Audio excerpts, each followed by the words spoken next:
Hey, what's up, everybody? So, we just heard some really interesting news surrounding the Packers being engaged in some major trade talks with the Indianapolis Colts. Obviously, me mentioning the Indianapolis Colts, we all know the name we're going to say next, Wisconsin alum Jonathan Taylor.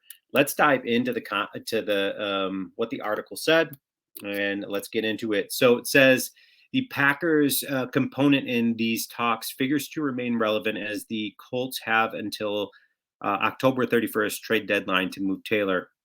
Obviously, Taylor's not happy where he's at, demanding a trade talk or demanding a trade.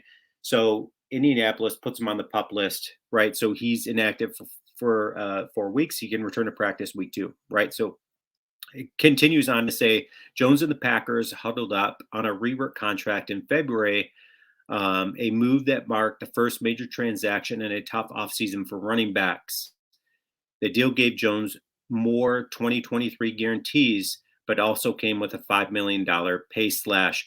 The 4-year, $48 million deal Jones signed before free agency in 2021 runs through 2024. The Packers could still designate Jones a post June 1 cut next year, incurring less than $6 million in dead money to do so.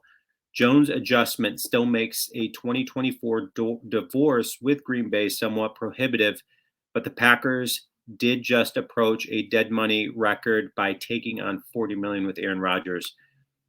So then it goes on to talk and discuss about Dillon. Dillon is going into his final season of his rookie contract. The former second round pick has indicated that he'd like to stay with Green Bay. The next year's free agent class looks set to top his buyer's market. So we all know Dillon's coming up in this contract. The guy looks good. He's going to be making some big money upcoming. So what do the Packers do, right? So they're nearing the end with Aaron Jones. Dillon is coming up on his rookie contract. Do they go and just spend the money on somebody younger, one of the best running backs in the league in Jonathan Taylor? I think they would be an absolute brilliant move. I think it shows that the Packers are, they're really wanting to go out and win. Love coming up on the contract. How is he going to perform this year? To be determined. But having a piece like Jonathan Taylor, should Love not work out, you have a piece like Jonathan Taylor. A lot of people are going to want to come play for the Packers, but I do think Love's going to work out. So I think the tandem of Love and Jonathan Taylor would be absolutely fantastic. Let's go on to read. It says Dillon is on track to join a number of high-end running backs on next year's market, barring extensions agreed to before the tempering period.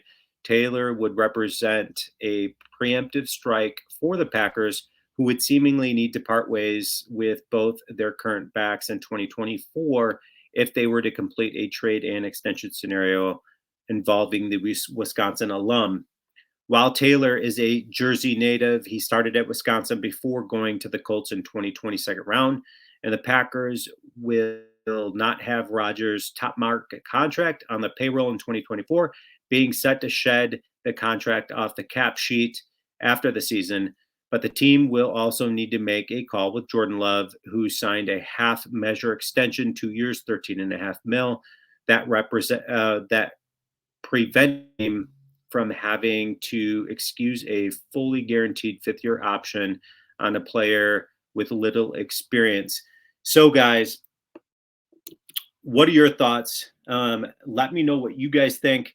Would you guys like to see Wisconsin alum Jonathan Taylor join the Packers, or they just get younger, continue to develop it through the draft? You got guys like Emmanuel Wilson on the team now. Who knows what that guy's capable of in the near future? So subscribe.